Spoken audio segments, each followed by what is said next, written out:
दिन भर की थकन दूर करने के लिए और अपनी आंखों की केयर के लिए मैं लेके आ गई हूँ म्यूसिन का आई केयर प्रोडक्ट, जो कि बना है नेचुरल और हर्बल इंग्रेडिएंट्स से।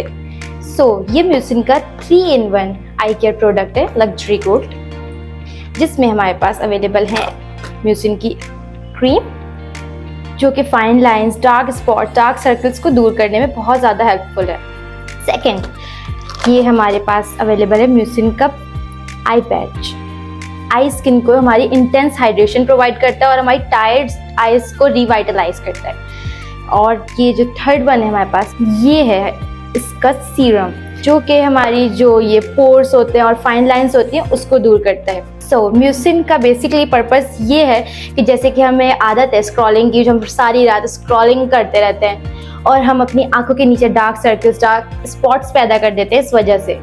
म्यूसिन ने हमारी लॉन्च कर दी है इनका बेहतरीन luxury gold 3-in-1 eye care product. What are you waiting for? Buy now this from musin.com।